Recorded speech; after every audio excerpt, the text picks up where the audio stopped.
Ես ողջունում եմ մեր բոլոր ռադիո լսողներին եւ ռադիո դիտողներին, դուք դիտում եւ լսում եք Գործարար Ալիքը, տաղավարում աշխատում է Լիաննա Խաչատրյանը,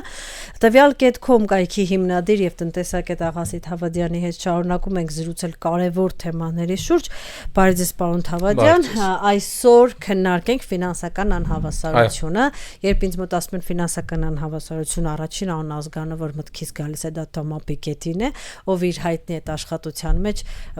ցույց է տալիս թե 80-ականներից մինչև հիմա ինչ հետաքրքիր տրենդ է նկատվում ամբողջ աշխարհում, շատ տնտեսագետներ շատ քաղաքական անգամ խնդիրներ բացատրում են այդ ֆինանսական հավասարության կողմնակի էֆեկտներով, բայց կա կարծիք, որ Հայաստանի Հանրապետությունում ֆինանսական հավասարությունը այդքան սուր չի արտահայտված, ինչպես օրինակ Ռուսաստանում կամ Ամերիկայում, մեռածությունների համար, ովքեր տեղյակ չեն, ասեն, որ չնայած ռեժիմների տարբերությունը Ռուսաստանը եւ Ամերիկան հենց առաջնային դիրքեր են գրավում բարձր ֆինանսական անհավասարություն ունեցող զարգացած երկրների մեջ։ Ձեր կարծիքը արդյոք մեզ մոտ քիչ է։ Տեսեք, այդ խնդիրներից մեկն է մարդկության, որ փորձում են ուրիշների հետ համեմատել, որպեսզի չտեսնեն, այսինքն մեր աչքում համատած Ադրբեջանի օրինակ ենք ուզում հանել, ասենք տեսնենք մեր հարևանների փուշը տեսեք ինչքան մեծ է, բայց մենք մեր գերանը չենք տեսնում, սա առաջին եւ խելամիտ մարդիկ ոչ թե ուրիշների հետ են համեմատում, այլևս նախքին եսի հետ են համեմատում եւ տեսնում են ժամանակի ընթացքում ոնց է փոփոխվել, այսինքն այստեղ հարցը առաջանում, ոչ թե ուրիշների մոտ անհավասարությունը մեծ է թե փոքր, այլ մեր նախքին ես Հայաստանի Հանրապետությունում եթե նայենք, այս տարիների ընթացքում ֆինանսական անհավասարությունը մեծացել է թե փոքրացել է եւ հիմնական թեզիս այն է լինելու էլի մեջ բերելուց գրքից որ հավուսները ավելի են հարստացել, իսկ աղքատները ավելի են աղքատացել։ Տեսեք, էֆեկտ մատվի, այսպես ասած, որ սոցիալական գիտություններում հաճախ օգտագործվում է, տարբեր երևույթները նման արտահայտություն են ունենում։ Դեև տեսնեք, եթե նայում ենք ցուցանիշները, շատ լավ ցուցանիշներ ունենք Հայաստանի Հանրապետությունը, որովհետեւ 2018 թվականին միջին աշխատավարձը մոտավորապես 180,000 դրամ էր Հայաստանի Հանրապետությունում, այս բանը հեսա վերջին ցուցանիշներն են փետրվարի 2026 թվականի 296,161 դրամ, այսինքն գերեթե 300,000 դրամ է դառել։ Ու սա շատ ուրախալի է, որովհետև բավականին մեծացել է միջին աշխատավարձը, սակայն ստեղ որոշակի, այսպես ասած, խնդիր կա կամ նրբություն կա ավելի շուտ, որ պիտի հաշվի առնենք, որտեղ եթե տեսնենք թե ինչ է կատարվում, տեսեք, պարտության համար ասեմ, եթե 2018 թվականին Հայաստանում 5 մարդ կար, որոնք աշխատում էին 1, 2, 3, 4 եւ 5 դրամ, գումարում ենք այդ բոլորը, ստացվում է 15, բաժանում ենք 5-ի, ստացվում է 3, միջին աշխատավարձը 3 է դառնում։ Այս պահին նույն մարդիկ աշխատում են 1, 2, 3, 4 եւ 10 դրամ, գումարում ենք, ստացվում է 20, բաժանում ենք 5-ի, ստացվում է 4, այսինքն մեր բնակչության աշխատավարձների 80%-ի աշխատավարձը չի փոփոխվել, սակայն վերևի 20% այդ մի հոգու աշխատավարձը 2 անգամ մեծացել է, որը բերել է միջին աշխատավարձի 3-ից 4-ի աճի։ Եվ միջին աշխատավարձը, այսինքն 33% աճ է։ Միջին աշխատավարձը ունի այս խնդիրը, որտեղ մենք գումարում ենք բոլորը, բաժանում ենք ընդհանուր հանրագումարի վրա եւ այս թվանշանը թիվը բերում է նրան, որ այն մեծ աշխատավարձերը նրա վրա մեծ ազդեցություն է։ Այստեղ մի հատ անեկդոտ կա, ասենք հանգիստ նստած ենք մենք կաֆեում, ոչ մեկին ձեռ չենք տալիս ու հանկարծակի Աբրամովիչը դուրս մտավ եւ միջինը բոլորս դառանք միլիոնատեր։ Այսինքն այստեղ այդ խնդիրն է, որովհետեւ պիտի հասկանանք այն այսպես ասած ուղին գործընթացը, որը բերել է միջին աշխատավարձի 180,000 դրամից մինչև 300,000 դրամ գրեթե աճին։ Եվ սա ասելու համար, տեսեք, մի քանի վիճակագրություն բերեմ, հստակ, որը հաստատում դրված է, օրինակի համար կարող եք ասել այսինքն բանկային ոլորտում, ֆինանսական ոլորտում միջին աշխատավարձը այս պահին ինչքան է։ Ես տտն գիտեմ, 1,100,000 է։ 1,50,000 է այս պահին տտ ոլորտը, ֆինանսական Ենթադրում եմ ֆինանսականը շատ չի տարբերվում։ 950,000 դրամ է միջին աշխատավարձը եւ շատերը կասեն Արա, այս ինչ լավ է, ֆինանսական ոլորտում գնամ բանկում աշխատեմ, միանգամից 960,000 դրամ միջին աշխատավարձ կստանամ։ Հաշվի չեն առնում, որ բանկի տնօրենը կարող է 20 միլիոն ստանալ, օրինակ։ Այո, իրականությունը այդպեսին է։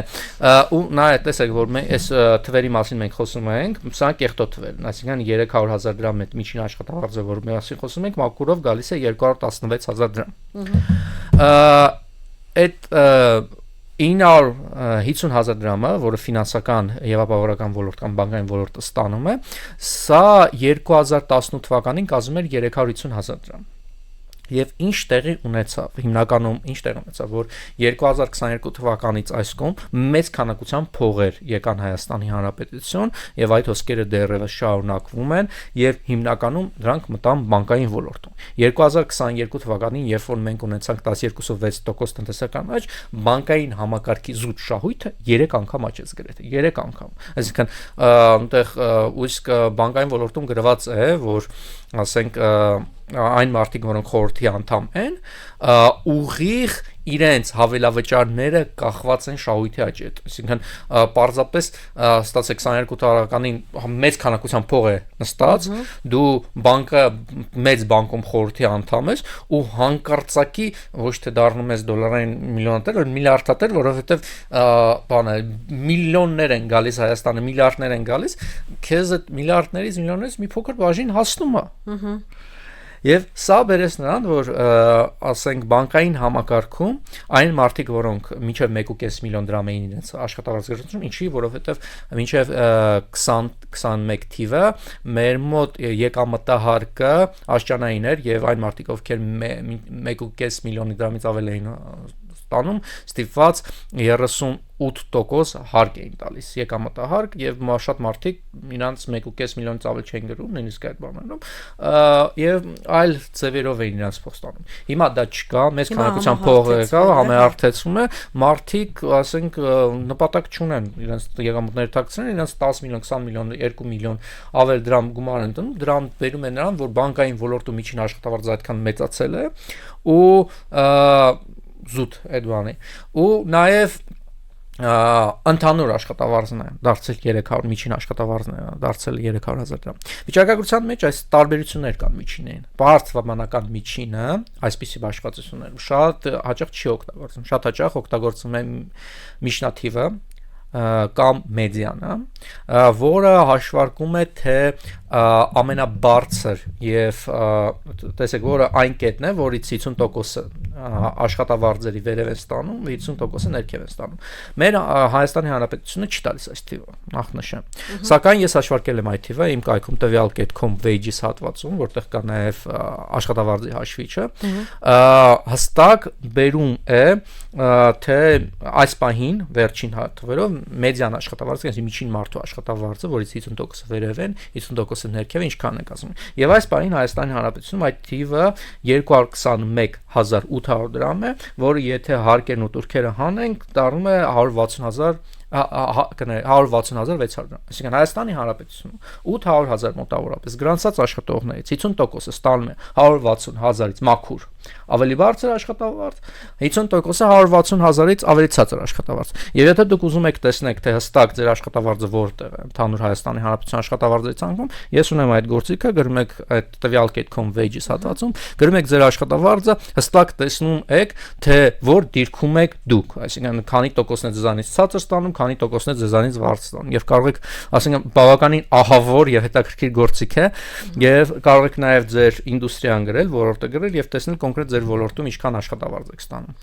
Նույն տրամաբանությամբ նաեւ հաշվարկվել է, այսինքն մեր բաշխման գագաթը, այսինքն ամենա տարածված աշխատավարձը, որը այս պահին 125,000 դրամ է, մաքրով 87,000 դրամ։ Հայաստանի Հանրապետության մեջ ամենատարածված աշխատավարձը մաքուր հարկեր հանած 87 մաքուր, 87,000 դրամ է, 25%-ը այն անձանց գրանցված աշխատողների 800,000 հոգու գրանցված աշխատողների 25%-ը ստանում են 100 կեղտոտով 125,000 դրամից ցածր, մաքուրով 87,000 դրամից ցածր։ Լավ, պարոն Թավադյան, անհավասարություն նաև երբ խոսում են անհավասարության մասին, ասում են ամենաբարձր աշխատավարձ ստացողի եւ ամենացածր աշխատավարձ ստացողի հետ ընդհանուր տարբերության մասին են խոսում։ Քանի անգամ է Հայաստանում։ Դից ամենաբարձր աշխատավարձը, այդ աշխատավարձը քանի որ միլիոններ կարող լինի, դժվար է ասած, sense ավելի հեշտ է չգիտեմ, ամենաբարձր կամ ավելի ճիշտ է մեդիանում բարձրաբանական միջնա այդ միջնաթիվը ու պարզաբանական իրար հետ համեմատել կամ վերևի 5% համեմատել ներքևի 5%-ի հետ, բայց այս ճխվածությունը մեծացել է ժամանակի ընթացքում, այսինքն ճիշտ է միջին աշխատավարձը բարձրացել, բայց այս ճխվածությունն էլ է մեծացել։ Ձեզ մի քանի փաստ բերեմ, այս մեր կառավարությունը սիրում է խոսալ նրա մասին, որ աշխատավարձային ֆոնդը բավականին մեծացել է, որը ճիշտ է, սակայն այս բանին աշխատավարձի ֆոնդի 80% ձևավորվում է քաղաք Երևանում։ Այն ինչ 2018 թվականին 73% էր, այսինքն 18 թվականին էլի մի բան չէր, բայց էլի ու այստեղ մի քանի հատ այլ այտենց տվյալներ բերեմ, որոնք մտահոգություն են առաջացնում, նույնը վերաբերվում է վարկային գործարքներին, վարկերի 80%-ը գրեթե Երևան քաղաքում է, մեծածախ ու մանրածախ գրանցված, գրեթե 80% էլի Երևան քաղաքում է։ Բնակչության 1/3-ն էլ է Երևանում։ Հա, բայց տեսեք, եթե հնայի աճը տեսնենք, որ դրամով 50%-ով այս տարիների ընթացքում աճել է, որ բավականին լավ արդյունք է, եթե նայենք այդ աճի 80%-ը, կներեք, աճի մեջ ՏՏ ոլորտը ու բանկային ոլորտը կամ ֆինանսական ու ապահովական ոլորտը, այդ երկու ոլորտները 3 եւ անգամ աճել են, որը համանուն չէ ՏՏ ոլորտներում աշխատավարձի աճին եւ ընդհանուր աճին։ Իսկ այս ոլորտները հիմնականում գտնվում են ոչ թե Երևանում, այլ Երևանի կենտրոնում, որը ապահովվել է այս աճը։ Իսկան Երևանի մարդիկ, ովքեր Երևանի կենտրոնում են աշխատում, իրենց աշխատավարձը այս տարիների ընթացքում բավականին մեծացել է, շատ էլ իրանց լավ զգում։ Բայց օրինակի համար գյուղատնտեսությունը, որը բնութագրում է գյուղական համայնքներում գտնվող աշխատավարձը, այդ ոլորտը հնայի մեջ այս 7 տարիների ընթացքում 10 թվականի ծեսքում 18%-ով կրճատվել է։ Այսինքն սա խնդիրներ է բերում, որտեղ մարդիկ տեսնում են, որ գյուղերում չեն կարող ապահովել այն կեցությունը, որը քաղաք Երևանն է մարդկանց ապահովում, եւ շատ մարդիկ, ովքեր, ասենք, տարիներով արմատավորվել են գյուղերում, տներ ունեն այնտեղ բան, իսկ մենք որ այս պահին բանկերը իրականում չեն էլ ուզում վերցնել որպես վարկի հիմքով, նույնիսկ գալիս են եւ ուզում են քաղաք Երևանում լինել, որտեղ ստեղ են հիմնական հնարավորությունները։ Այսինքն սա նորից ասեմ, չպետք է համեմատվել ուրիշների հետ, ուրիշ պետությունների հետ, մենք պիտի համեմատենք մեր նախկին երկրի հետ։ Հայաստանի Հանրապետությունը մեծ քանակությամբ փող է եկել վերջին շրջանում, որը բերել է մեր հարստացման հնայի աճին, այդ փողը հիմնականում եկել է Երևան, եկել է շինարարության այստեղ, հիմնականում շինարարություն եւ հարստացրել է ՏՏ ոլորտը, հիմնականում բանկային ոլորտը, առաքից ոլորտները, օրինակի համար սպասարկումը, որտեղ ասենք այն մարդիկ, ովքեր այդքան փող են ստանում, պիտի գնան ինչ-որ միտեղ ծախսեն, տանում են սպասարկման այլ ոնց որ ճյուղերին են այդ գումարները տալիս։ Պարոն Թավադյան, չնայած նրան, որ դուք ասացիք, որ պետք չէ համեմատվել այլ երկրների հետ, այդուհանդերձ չեմ կարող չտալ այս հարցը։ Այդ օրեր առաջ հարցազրույց էինք վերցնում ռուս տնտեսագետ Նատալիա Զուբարևիչի եւ նույն հարցը տվեցինք, հա, այդ մեծ Երևանի վերաբերյալ, ինչի նա պատասխանեց, որ ամբողջ աշխարհում այս տենդենսը կարելի է նկատել։ Ամբողջ աշխարհում գյուղը վատ է ապրում, ասեց, որ օրինակ Բոյնոս Այրեսում բնակվում է երկրի 1/3-ը, հա, այսինքն ամբողջ աշխարհում այս նույն տրենդերը կա, հետեւաբար, ինչպես նաեւ մենք գիտենք, որ ամբողջ աշխարհում է աճում ֆինանսական անհավասարությունը։ Հետեւաբար, ձեզ կարող են հակադարձել եւ ասել, որ գիտեք ինչ կա, ինչ որ ընդհանուր գլոբալ տնտեսությունը այնպես է զարգանում, գլոբալ աշխարհը այնպես է զարգանում, որ սա անխուսափելի է։ Մենք ամբողջ աշխարհի հետ նույն տրայեկտորիայով շարժվում ենք։ Չի կարող ամբողջ աշխարհը մի ուղղությամբ շարժվել եւ Հայաստանի Հանրապետությունը հոսանքին հետ համաձայնել։ Համաձայն եմ, սակայն մի որոշ վերապահումներով։ Իհարկե հիմա տենդենսը կա, այսինքն այն պետությունները, որոնք ֆինանսական գործարքներ հիմա վրա են գնում, փողը գալիս է ֆինանսական կենտրոնում, այսինքն մայրաքաղաքներ։ Իսկ ծայրամասերը դրանից, ասենք, նույնը ասենք Եվրոպայի շատ երկրներ, Անգլիան, որտեղ Լոնդոնը, Լոնդոն Սիթի, համաշխարհային ֆինանսական կենտրոնը եւ եթե դրան նայես ամեն ինչ շատ լավ է, բայց ինչքան հեռանում ես, ենթադրենք Լոնդոնից, այնքան, ասենք, գյուղերում, բաներում, այնքան կյանքը մեռած։ Նույնը մեր մոտ է, սակայն մենք ունենք այլ խնդիրներ, որից առաջնայինը դա սահմանների պահպանման խնդիրն է, այսինքն այս տեսանկյունից գյուղացին հանդիսանում է թիկունքը, եւ եթե չլինի գյուղացին ուզենա, ասենք ներգաղթի երբ Երևան, մենք ինչա մենակ Երևան ենք ունենալ առանց մենք Երևանն ենք ունենալու Երևանի տնտեսությունը առանց մարդկանց, որոնք սահմանագից գոտիներում են գտնվում, այս հարցը պիտի հաշվի առնել եւ այստեղ հիմնական, այսպես ասած, թերացումը մեր կառավարության այն է, որ մեր գյուղատնտեսությունը այս տարիների ընթացքում միակ ոլորտն է, որ 18%-ով անկում է կատարել, այսինքն այստեղ պիտի հասկանանք ինչ նախանգան, որտեղ այսքան մեծ քանակության փողեր, որ գալիս են, այս հոսքերը պետությունը պիտի մտածի ինչպես կառավարել հարկաբյուջետային քաղաքականությամբ, որպեսզի այս գումարները ոչ թե ու ոչ միայն գնան դեպի շինարարություն կամ հարակից ոլորտներ, որոնք ունեն հիմնականում սպեկուլատիվ բնույթ, ու սպեկուլատիվ բնույթի գործիքները ամենաշատ եկամուտներն են ապահովում, կարճաժամկետ եւ միջնաժամկետ ընթացքում, այն ոլորտներ, որոնք ռազմավարական են, այսինքն ենթակառուցվածքների, ճանապարհների կառուցում, հիվանդանոցների կառուցում, ինչպես անել, որպեսզի այդ մեծ գումարներ են գալիս, որ գյուղացիներին կամ գյուղատնտեսներին ավելի լավ պայմաններով այդ գումարները հասնեն, որպեսզի սա բերի նրան, որ մեր, ասենք, անհավասարության աշճանը ավելի բանարվի։ Եվ ըստեղ նաև հարցեր են առաջանում, ինչու միջին աշխատավարձը այսքան մեծացել է, սակայն մեր կառավարությունը չի ուզում, ասենք, ամենացածր աշխատավարձը, մինիմալ աշխատավարձի շեմը, որ 75,000 դրամ է Հայաստանի Հանրապետությունում, այս պահին մաքունով գալիս է, չեմ սխալվում, 58,000 դրամ, ու շատերը այդ գումարը մոտավորապես իմ հաշվարկով գրանցած աշխատավարձների մոտավորապես 7%-ը դա է, այդ մինիմալ շեմն է, ինչու չեն ուզում մինիմալ շեմը բարձրացնել, որովհետև ասենք դա էլի բյուջեի վրա մեծ ճնշում է գործադրել, բայց սա պիտի հասկանանք, որ սա պետք է անհրաժեշտ է բարձրացնել, որովհետև ավելի հեշտ է ոնց որ հարուստներին հարստացնել, որը միջին աշխատավարձը մեծացնում է, ոնց որ այն պայմաններ, ոնց որ ասեցի, եթե դու ուզում ես 3-ից 4 դառնա միջին աշխատավարձը, ոնց որ այդտեղ քո տնտեսությունում կամ ի սկզբանե բոլորը ստանում է 1, 2, 3, 4 եւ 5 դրամ, դու կարող ես այնպես անես, որ առաջին պայմանում մենակ հարստները հաստանը սկսեն ստանալ 1, 2, 3, 4 եւ 10 դրամ, որի արդյունքում 3-ից միջին աշխատավարձը կդառնա 4 դրամ, կարող ես սակայն այնպես անես, որ բոլորի աշխատավարձները մի դրամով մեծանան, լինի 2, 3, 4, 5 եւ 6 դրամ։ Եվ երկարաժամկետ առումով դա քեզ որպես պետություն ավելի ձեռնտու է, քան աճող։ Դա դժվար է ասել, որովհետեւ առաջինը ավելի հեշտ է անելը։ Առաջինը ավելի շատ ավելի հեշտ է անելը։ Երկրորդ առաջինը որ ոչ մի բանի ձեռ չտաս, տենց էլ հա, առաջինը շատ հեշտ է անել, բայց պետության հիմնական խնդիրն է, խնդիրներից մեկն է հարկաբյուջետային քաղաքականության եկամուտների վերաբաշխումը, սա պիտի հիշենք։ Այնպես որ եթե ուզում եք վախենալ ձեր աշխատավարձից կամ ուրախանալ ձեր աշխատավարձից, ես տեսնել